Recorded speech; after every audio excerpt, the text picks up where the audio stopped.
CPIM Kannur ജില്ലാ സമ്മേളനത്തിന്റെ ഭാഗമായി പൊതുസമ്മേളന നഗരിയിൽ ഇന്ന് പതാക ഉയരും. തളിപ്പറമ്പ് ഉണ്ടപ്പറമ്പിലെ സീതാറാം യെച്ചൂരി നഗറിയിൽ പതാക കൊടിമര ദീപശിഖ ജാഥകൾ സംഗമിക്കും. 1-ാം തീയതി മുതൽ 3 വരെയാണ് ജില്ലാ സമ്മേളനം. വൈകുന്നേരം 6 മണിക്ക് പൊതുസമ്മേളന നഗരിയിൽ പതാക ഉയരുന്നതോടെ ജില്ലാ സമ്മേളനത്തിന് തുടക്കമാകും. കരിവള്ളൂർ രക്തസാക്ഷി സ്മാരകത്തിൽ നിന്നും ആരംഭിക്കുന്ന പതാക ജാഥ പി ജയരാജൻ നയിക്കും. പി കരുണാകരൻ പതാക ജാഥ ഉദ്ഘാടനം ചെയ്യും. കാവുമ്പായി രക്തസാക്ഷി സ്മാരകത്തിൽ നിന്നും ആരംഭിക്കുന്ന കൊടിമര ജാഥയ്ക്ക് ടി.വി. രാജേഷ് നേതൃത്വം നൽകും. പി ജയരാജൻ ജാഥ ഉദ്ഘാടനം ചെയ്യും.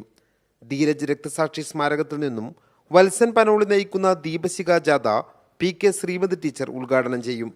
ദാമോദരൻ ജോസ് രക്തസാക്ഷി സ്മാരകത്തിൽ നിന്നും വി. ശിവദാസൻ നേതൃത്വം നൽകുന്ന ദീപശിഖ ജാഥ കെ. ശൈലജ ടീച്ചർ ഉദ്ഘാടനം ചെയ്യും. പി. കൃഷ്ണൻ സ്മാരകത്തിൽ നിന്നും എൻ. ചന്ദ്രൻ നയിക്കുന്ന ദീപശിഖ ജാഥ എം.വി. ജയരാജൻ ഉദ്ഘാടനം ചെയ്യും. പതാക കൊടിമര ദീപശിഖ ജാഥകൾ പൊതുസമ്മേളന നഗരിയിൽ സംഗമിക്കും. തുടർന്ന് സ്വാഗത സംഘം ചെയർമാൻ ടി.കെ. ഗോവിന്ദൻ മാസ്റ്റർ പതാക ഉയർത്തും. ശനിയാഴ്ച രാവിലെ ആരംഭിക്കുന്ന പ്രതിനിധി സമ്മേളനവും തിങ്കളാഴ്ച വൈകുന്നേരം നടക്കുന്ന പൊതുസമ്മേളനവും മുഖ്യമന്ത്രി പിണറായി വിജയൻ ഉദ്ഘാടനം ചെയ്യും. ഏരിയ സമ്മേളനങ്ങൾ തിരഞ്ഞെടുത്ത 496 പ്രതിനിധികളും 51 ജില്ലാ കമ്മിറ്റി അംഗങ്ങളും പ്രതിനിധി സമ്മേളനത്തിൽ പങ്കെടുക്കും. കൈരളി ന്യൂസ്, കണ്ണൂർ.